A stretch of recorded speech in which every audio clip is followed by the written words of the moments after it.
Si Claire Castro is a spokesperson of the President and the Office of the President, or hindi ko alam kung kaninong spokesperson siya.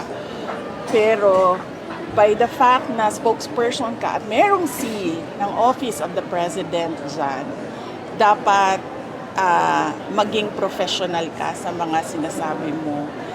She doesn't have the liberty na tulad sa atin, no, na pwedeng magsalita ng kahit anong iniisip natin at kahit anong opinion natin. Kasi nagsasalita tayo para sa sarili natin. Pero kapag may scene, sa likod mo, sa harap mo, kung ano yung professionalism na hinihingi galing doon sa opisina na yon, yun dapat ang ipakita at ibigay mo sa taong bayan.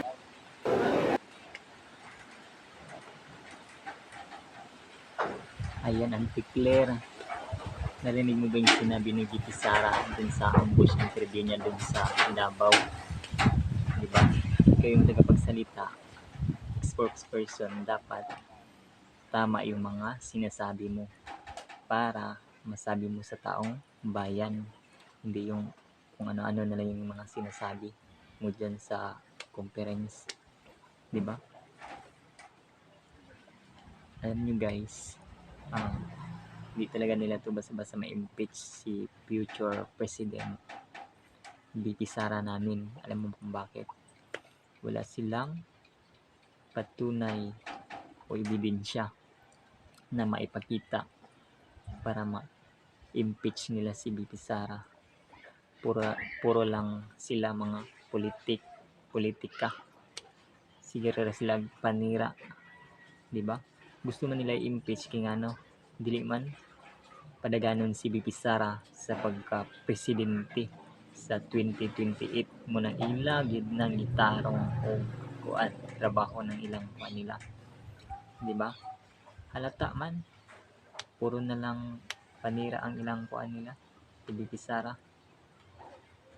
Wala na laing buhaton nila tinano, wala man sila ebidensya na ipakita,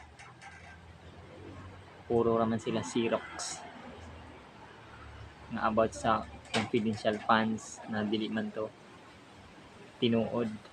Wala man sila ebidensya na ipakita. Ang Kabigi Sara naa siya ebidensya, resibo, daghan kaayo, di ba? Kasi kung saan ninyo nga dili na ninyo ma-impeach kay ang inyong mga ebidensya dili tinuod, puro na lang mo panira.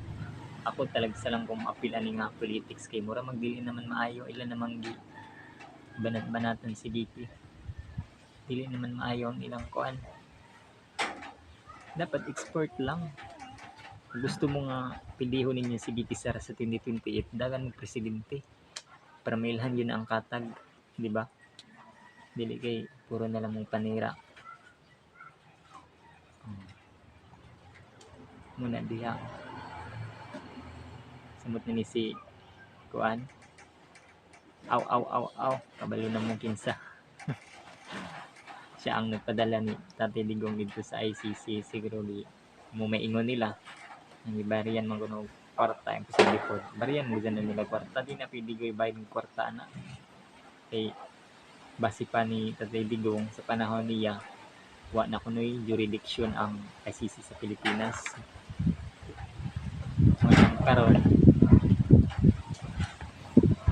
ikuan yan nilagtarong para makuan gud muna nadala dito si Tate Digong.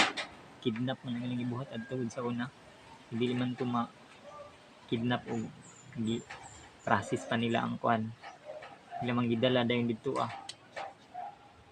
dapat may proseso. Gusto mo file og kaso diri sa Pilipinas kay diri ang krimen gibuhat ni sa mga kuan ni Tate Digong, utos niya mga drug lord gipang patay, iligay padala nito dito sa ICC kay ngano no choice mo nang dito niya ipadala sa ICC kay ngano dili mo mga file diri kaso sa Pilipinas kay ang gibuhat ni Tate Digong sakto, di ba?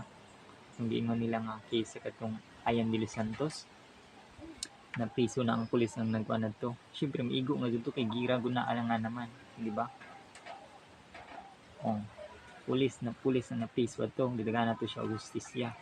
Walto ingon nga gipatay nga mismo nga kuan inisimpi ay magtuwan ay sira-sira lang na ang nagkasala na ang pulis adto priso na to, di ba ginanggal na to sa trabaho mo na diha puro na lang mo panira sa mga Duterte. Oh, nag high blood ko kay init kayo. Ay nako, di ba mo nang akong future president Inday BP Sara. Bye guys, mayong